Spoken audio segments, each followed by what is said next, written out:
Sun pictures கலாநிதி மாறன் வழங்கும் தனுஷ் இயக்கி நடிக்கும் ராயன் வரும் ஜூலை 26 முதல் திரையரங்குகளில். இப்போ நீங்க காஞ்சரிங்லாம் வந்து தமிழ்ல டப் பண்ணா பாக்குறீங்களா? அது வந்து சீரியஸா இல்ல. ஓ, அப்ப நீங்க காஞ்சரிங் அளவுக்கு ஹாலிவுட் அளவுக்கு நீங்க படம் எடுத்துறீங்களா? அப்படி நீங்க சொன்னாலும் அது நாங்க வந்து ஃபீல் பண்ணிக்கலாமே ஒழிய நீங்க பார்த்துட்டு சொல்லுங்க. கடைசியா நான் அதான் சொல்றேன். பிரதர் நிறைய ரொமான்ஸ் படங்கள் நடிச்சிருக்காங்க. அது வந்து நடக்கும்ல. ரொமான்ஸ் வந்து நீங்க கற்பனை பண்ண முடியாது. அவங்க கூட ஹீரோயின் இருப்பாங்க. ரொமான்டிக்கான விஷயங்கள் நடக்குன்றனால அது அவர் வந்து பண்ணி பழக்கப்பட்டதுனால இது கொஞ்சம் பழக்கம் இல்லாதனால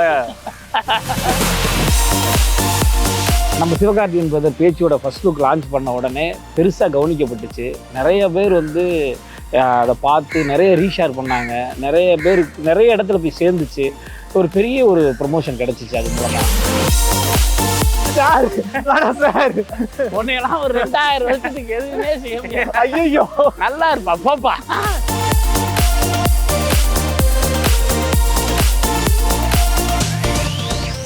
வணக்கம்ண்ணே. வணக்கம் ப்ரோ. வணக்கம் பிரதர். பேச்சு அண்ணா லாஸ்ட்டாக டார்லிங்கில் பார்த்தேன் ஒரு பேய் படத்தில்.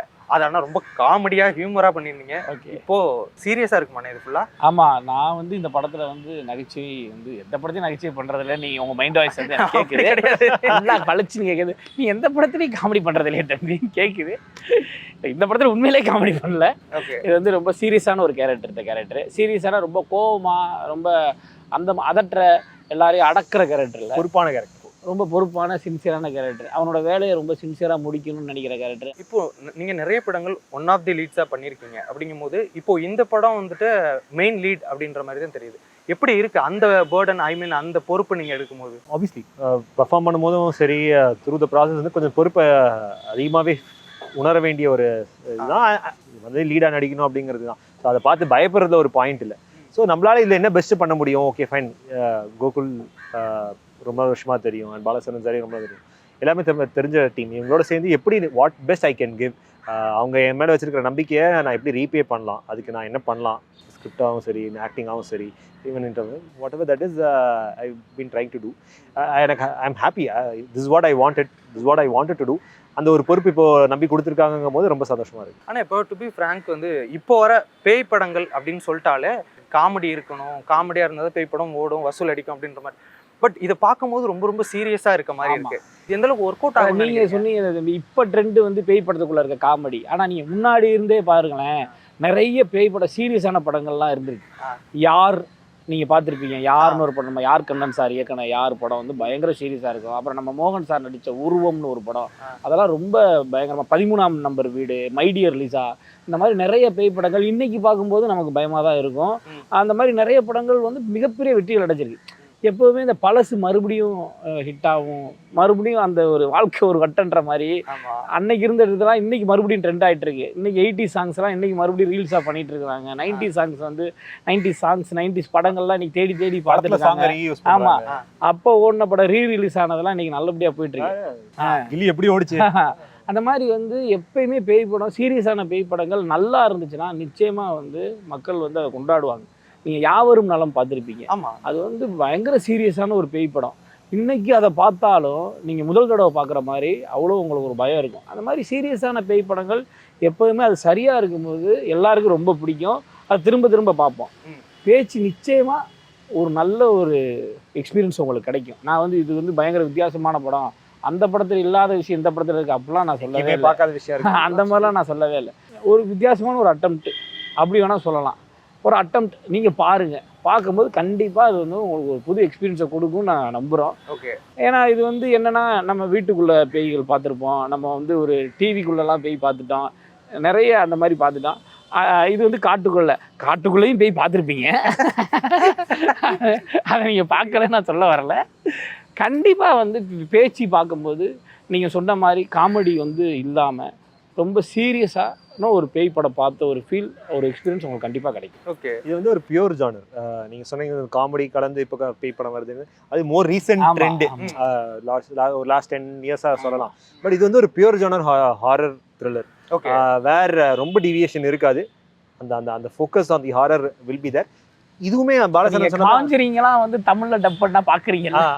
அது வந்து சீரியஸா கேக்குறீங்களா? இல்ல இல்ல. ஓ அப்ப நீங்க காஞ்சரிங் அளவுக்கு ஹாலிவுட் அளவுக்கு நீங்க படம் எடுத்துறீங்களா? அப்படி நீங்க சொன்னாலும் அது நாங்க வந்து ஃபீல் பண்ணிக்கலாமே ஒழிய நீங்க பார்த்துட்டு சொல்லுங்க. கடைசியா நான் அதை தான் சொல்றேன். உங்களுக்கு நிச்சயமா வந்து இந்த படம் வந்து ஒரு எக்ஸ்பீரியன்ஸ் கொடுக்கும். அதை கான்ஃபிடண்டா சொல்றேன். ஓகே நீங்க இந்த பேச்சு பார்க்கும்போது ஒரு புது எக்ஸ்பீரியன்ஸோ அது பழைய எக்ஸ்பீரியன்ஸோ எனக்கு தெரியல. பேச்சு பார்க்கும்போது உங்களுக்கு ஒரு தனித்துவமான ஒரு எக்ஸ்பீரியன்ஸ் கண்டிப்பா கிடைக்கும். ஆனா இப்போ இது சீரியஸா இருக்குல்ல உங்க ரோல் பார்க்கும்போது, இப்போ இதுக்கு முன்னாடி எனக்கு விலங்குல அது தெரிஞ்சிச்சு. இப்போ இந்த படத்துக்கு எப்படின்னு உங்களை சரி இந்த கேரக்டருக்கு உங்களை காஸ்ட் பண்ணலாம் அப்படின்னு அவங்க என்ன ரீசனுக்காக காஸ்ட் பண்ணாங்க? அதுதான் நான் வந்து டைரக்டர்கிட்ட அதை கேட்டேன். கேட்கும்போது அதில் இன்னொரு காமெடி கதா ஒரு கேரக்டர் காமெடி அதுவுமே சீரியஸான கேரக்டர் தான். ரொம்ப லைட்டாக ஒரு ஹியூமர் இருக்கும் அந்த கேரக்டருக்குள்ள. நம்ம மகேஷ் கேரக்டர். அப்போ நான் வந்து நான் அந்த மாதிரி தான் யோசித்தேன். இல்லை பாலா நீங்கள் இந்த கேரக்டர் பண்ணுறீங்க அப்படின்னு சொன்னாப்ப பயங்கர ஒரு சீரியஸான ஒரு கேரக்டராக இருக்கே, நீங்கள் பண்ணுங்க கரெக்டாக இருக்கும். அப்போ நான் உள்ள என்ன யோசிச்சுக்கிறேன்னா சரி அங்கே போய் சின்ன சின்னதாக கண்டிப்பாக நம்ம ஏதாவது இம்ப்ரூவ் பண்ணி காமெடிலாம் சேர்க்கலாம். விடவே இல்லையே, இந்த கேரக்டர் வந்து சீரியஸாக தான் இருக்கணும். இதை நீங்கள் வந்து அந்த கேரக்டரோட பாயிண்டில் ஸ்டிக் ஆன் பண்ணணும்.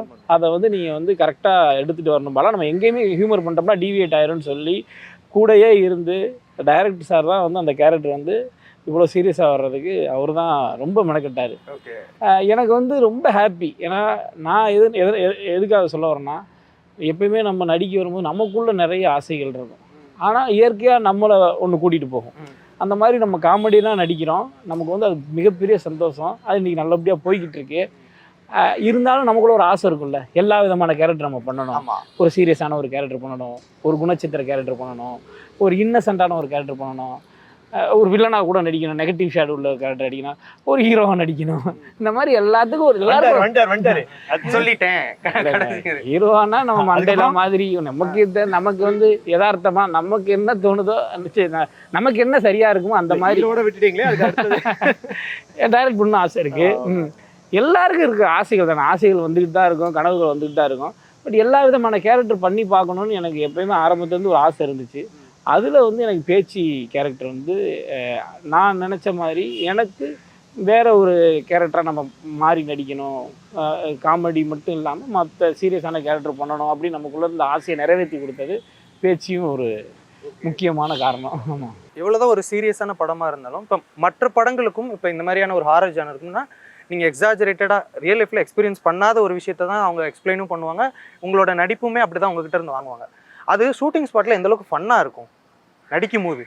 ஏன்னா அங்கே ஒன்றுமே இருக்காது, நீங்கள் பார்த்து பயப்படணும். நடிக்கும்போது எனக்கு ஒரு சீன் ஞாபகம் வந்து லைக் நானும் Gayathri Shankar who is also part of the film.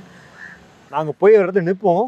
எங்கள் டீமில் ஏதோ ஒரு கேரக்டர் வந்து கொஞ்சம் ஒரு மாதிரி வியர்டாக பிஹேவ் பண்ணிட்டு இருப்பாங்க. ஸோ அப்போ வந்து பார்க்குறீங்க இப்படி நடக்குது அப்படின்னோடனே எனக்கு இது நான் எப்படி கற்பனை பண்ணி நடிக்க போகிறப்ப எதுவுமே நடக்க போகிறது இல்லை. அந்த பொண்ணு அங்கே இல்லை, எதுவும் இல்லை, எல்லாமே நம்ம மண்டையில் இருக்கிற கற்பனை தான். ஸோ நாங்கள் ஆக்சுவலி நம்ம பண்ணிக்க 2 பேரும் வந்து ஒரு 2 நிமிஷம் கொடுங்கன்னு சொல்லி தனியாக ரிஹர்ஸ் எல்லாம் பண்ணிக்கிட்டு இப்படி ரியாக்ட் பண்ணாம அப்படி ரியாக்ட் பண்ணாம நிறைய ரொமான்ஸ் படங்கள் நடிச்சிருக்காங்க. அது வந்து நடக்கும்ல, ரொமான்ஸ் வந்து நீங்க கற்பனை பண்ணிட்டு பண்ண முடியாது. அவங்க கூட ஹீரோயின் இருப்பாங்க, ஸோ ரொமான்டிக்கான விஷயங்கள் நடக்குன்றனால அது அவர் வந்து பண்ணி பழக்கப்பட்டதுனால இது கொஞ்சம் பழக்கம் இல்லாதனால அந்த இடத்துல அந்த மூடு வந்துரும் ப்ரோ. டைரக்டர் வந்து அவருக்கு தேவையானதை கண்டிப்பா கேட்டு வாங்கிடுவாங்க ப்ரோ. ஓகே, டைரக்டர் அவர்கள் வந்து பாலு மகேந்திரா அவர்களோட டீம்ல இருந்தாங்க அப்படின்ற மாதிரி கேள்விப்பட்டோம். எந்த அளவுக்கு வந்துட்டு அவர்கிட்ட அந்த எக்ஸ்பீரியன்ஸ் தெரிஞ்சிச்சு, தென் உங்களை எந்த அளவுக்கு மெனக்கெட வச்சாரு? பயங்கர கான்ஃபிடென்ட்டான ஒரு ஆளு. எப்படின்னா எனக்கு இதுதான் வேணும்ன்றது ரொம்ப தெளிவா இருப்பாரு. இவ்வளவுதான் எனக்கு வேணும், இதுதான் வேணும். நிறைய பேர் சஜஷன் சொன்னாலுமே எல்லாத்தையும் எடுத்துப்பாரு. பட் அவருக்கு என்ன வேணுன்றத ரொம்ப தெளிவாக எக்ஸ்பிளைன் பண்ணுவார். அவர்கிட்ட இருக்கிற பெரிய ப்ளஸ்ஸே அவருடைய கிளாரிட்டியும் அந்த கான்ஃபிடன்ஸ் தான். ஆக்சுவலாக நீங்கள் சொல்லும் போது எனக்கு ட்ரைலர் அந்த விஷுவல்ஸ் தான் ஞாபகம் வந்துட்டு இருந்தது. கண்டிப்பாக எங்களுக்குமே அந்த ஃபீல் வந்துச்சு, அந்த லொக்கேஷன்ஸ் அந்த விஷயங்கள்லாம். ஆனால் இப்போ இந்த பேச்சு படத்தோட ஃபர்ஸ்ட் லுக் வந்துட்டு சிவகார்த்திகேயன் அவர்கள் ரிலீஸ் பண்ணியிருந்தாரு. அதை பற்றி நீங்கள் என்னென்ன நினைக்கிறீங்க? எங்களுக்கு வந்து அது மிகப்பெரிய ஒரு சப்போர்ட்டு, மிகப்பெரிய ஒரு உதவி. நம்ம சிவகார்த்திகேயன் பிரதர் பேச்சியோட ஃபர்ஸ்ட் லுக் லான்ச் பண்ண உடனே பெருசாக கவனிக்கப்பட்டுச்சு. நிறைய பேர் வந்து அதை பார்த்து நிறைய ரீஷேர் பண்ணாங்க. நிறைய இடத்துல போய் சேர்ந்துச்சு. ஒரு பெரிய ஒரு ப்ரமோஷன் கிடச்சிச்சு. அது மூலமாக எங்கள் மொத்த டீம் சார்பாக நம்முடைய சிவகார்த்திகேயன் பிரதருக்கு ரொம்ப ரொம்ப நன்றி. ஃபர்ஸ்ட் லுக்கை லான்ச் பண்ணி கொடுத்தது. ஏன்னா ஒரு பெரிய ஒரு அட்ராக்ஷன் கிடச்சிச்சு அது மூலமாக. இன்றைக்கி வந்து ப்ரொடியூசர் சைட்லேருந்து பயங்கர ஹாப்பி. அவர் ஃபர்ஸ்ட் லுக்கை லான்ச் பண்ணதுக்கப்புறம் அவங்களுக்கான வேலைகள் நிறைய மிகச்சிறப்பாக நடந்துக்கிட்டு இருக்கு. ஓகே பரசரன் சார் சொன்ன மாதிரி பிக் தேங்க்ஸ் டு ஹிம். ஏன்னா இப்போ இந்தியா பண்ணுற படங்களுக்கு வந்து அந்த ஒரு அட்டென்ஷன் அந்த ஒரு சப்போர்ட் கிடைக்கலனா it gets lost very easily. So Sivakarthikeyan sir மாதிரி ஒருத்தர் வந்து அதை ஷேர் பண்ணும்போது ஒரு ஸ்பாட்லைட் எங்கள் மேலே வருது. அந்த ஒரு ஸ்பாட்லைட் மூலமாக ஒரு இந்த மாதிரியான ஒரு நியூ டீம் ஒரு யங் டீமோட எஃபர்ட் வந்து gets seen. So that's very nice of him to do that. Big thanks to Sivakarthikeyan sir. நிறைய படங்கள்ல பெரிய பெரிய ஸ்டார் காஸ்டிங் இருக்கும். அந்த காஸ்டிங்ல நீங்க ஒன் ஆஃப் தி மெம்பர்ஸா நீங்க இருப்பீங்க. அப்படி இருக்கும்போது இப்போ இந்த போஸ்டர்ஸ்ல நீங்க சென்டரா நீங்க பிளேஸ் பண்றாங்க, நீங்க வந்துட்டு இதுல ஒரு சீனியர் ஆர்டிஸ்ட் அப்படின்ற மாதிரி இருக்கீங்க. அப்படிங்கும்போது அது எப்படின்னு இருக்கு உங்களுக்கு? ரொம்ப மகிழ்ச்சியாக இருக்குது பிரதர். நமக்கு வந்து எப்பயுமே நம்ம பார்க்குற வேலையில் அடுத்தடுத்த கட்டத்துக்கு போகணுன்றதா நம்ம எல்லாருடைய ஆசையாகவும் இருக்கும். அந்த மாதிரி நீங்கள் சொல்லும் போது இதில் சென்ட்ரா போஸ்டர்ஸில் வரும்போது கொஞ்சம் ஹைலைட்டாக தெரியும் போது அது வந்து ஒரு பெரிய ஒரு மகிழ்ச்சியாக இருக்குது, பெரிய சந்தோஷமாக இருக்குது. இதை வந்து எப்படி தக்க வச்சுக்கணும், இதுக்காக எப்படி அடுத்தடுத்த கட்டத்தில் உழைக்கணும் அப்படிங்கிறது மட்டும்தான் இப்போதைக்கு யோசனையாக இருக்குது. பட் இது நீங்கள் கேட்டது வந்து இந்த மாதிரி சென்ட்ரா போஸ்டர்ஸில் வர்றது, இந்த ப்ரொமோஷன்ஸில் சென்ட்ராக இருக்கும்போது ரொம்ப பெரிய சந்தோஷமாக இருக்குது. சரி நம்ம கரெக்டாக வேலையை பார்த்துட்டுருங்க, அதுக்கான விஷயம் எல்லாம் நடந்துகிட்ருக்கு, நடக்கட்டும், நம்ம உழைப்போம் அப்படின்னு தோணுது. எனக்குமே actually first time poster producer காமிங்க ஐ வாஸ் வெரி ஹாப்பி. ஏன்னா ரோலாக எல்லாருக்குமே ஈக்குவலாக இருந்தாலும் Balasaravan deserves it I felt. நன்றி நன்றி. இல்லை ஏன்னா ரொம்ப வருஷமாக பண்ணையாரம் பத்மினியம்லேருந்து சரி கணக்காலும் காலம் கூட எனக்கு பண்ணையாரம் பத்மினி தான் எனக்கு ஃபேவரெட்டு. பீட கேரக்டர் தான் ரொம்ப ஃபேவரெட்டு. அப்போலேருந்து he has the potential, is very realistic natural actor. So எங்கள் 5-6 பேரில் யார் முன்னிறுத்தி நிற்கணும்னு யோசிச்சா he is the right person. He deserves it. It's arrive to him. மகிழ்ச்சியாக இருக்குது. இதை நீங்கள் பண்ணையாரம் பற்றி உங்களுக்கு ரொம்ப பிடிச்சுன்னு சொன்னனால அது அந்த ஸ்டைல்லே உங்களை ஒரு வாழ்த்திடுறேன். உன்னையெல்லாம் ஒரு 2000 வருஷத்துக்கு எதுவுமே செய்ய முடியாது. ஐயோ நல்லா இருப்பா பாப்பா சும்மா அதெல்லாம் பீட வாழ்த்தா நல்லா தான் நடக்கும். கடைசியில் பீட உட்கார்ந்தா கொடுக்குறோம். ரொம்ப சந்தோஷம். நிறைய விஷயங்கள் பகிர்ந்துக்கிட்டீங்க. உங்களுடைய நேரத்திற்கும் கருத்திற்கும் நன்றிண்ணே. ரொம்ப நன்றி ரொம்ப நன்றி ரொம்ப நன்றி. சன் பிக்சர்ஸ் கலாநிதி மாறன் வழங்கும் தனுஷ் இயக்கி நடிக்கும் ராயன் வரும் ஜூலை 26 முதல் திரையரங்குகளில்.